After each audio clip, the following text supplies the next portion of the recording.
gentlelady from California. Thank you, Mr. Chair. Director Mueller, as you know, we are focusing on 5 obstruction episodes today.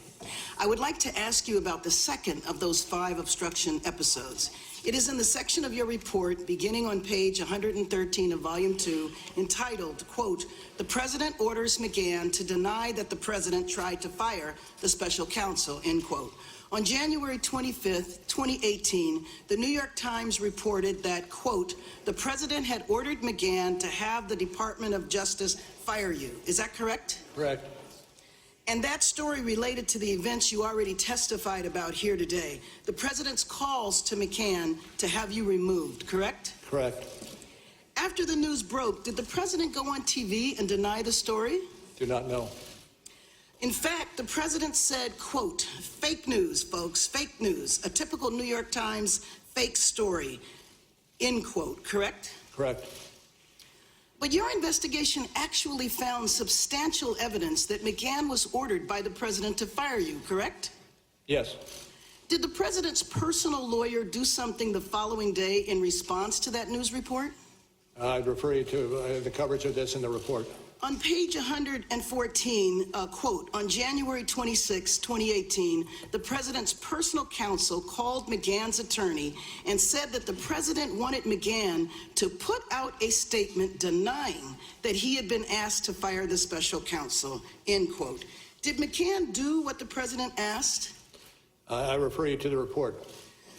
Communicating through his personal attorney, McGahn refused because he said, quote, "that the Times story was accurate in reporting that the President wanted the special counsel removed." Isn't that right? I believe it is, but I refer you again to the report. Okay, so Mr. McGahn, through his personal attorney, told the President that he was not going to lie. Is that right? True.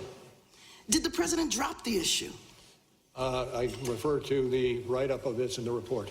Okay, next, the President told the White House staff secretary, Rob Porter, to try to pressure McGahn to make a false denial. Is that correct? That's correct. What did he actually direct Porter to do? And I would send you back to the report. Okay, well, on page 113, it says, quote, "The President then directed Porter to tell McGahn to create a record to make it clear that the President never directed McGahn to fire you," end quote. Is that correct? That is, as it's stated in the report. And you found, quote, "The President said he wanted McGahn to write a letter to the file for our records," correct? Correct. And to be clear, the President is asking his White House counsel, Don McGahn, to create a record that McGahn believed to be untrue while you were in the midst of investigating the President for obstruction of justice, correct? Generally correct. And Mr. McGahn was an important witness in that investigation, wasn't he? I'd have to say yes. Did the President tell Porter to threaten McGahn if he didn't create the written denial? I'd refer you to the write-up of it in the report. In fact, didn't the President say, quote, and this is on page 116, "If he doesn't write a letter, then maybe I'll have to get rid of him," end quote? Yes. Did Porter deliver that threat? I again refer you to the discussion that's found on page 115. Okay, but the President still didn't give up, did he? So the President told McGahn directly to deny that the President told him to have you fired. Can you tell me exactly what happened? I can't beyond what's in the report. Well, on page 116, it says the President met him in the Oval Office. Quote, "The President began the Oval Office meeting by telling McGahn that the New York Times story didn't look good and McGahn needed to correct it." Is that correct? Correct. So, as it's written in the report, yes. The President asked McGahn whether he would do a correction, and McGahn said no. Correct? That's accurate.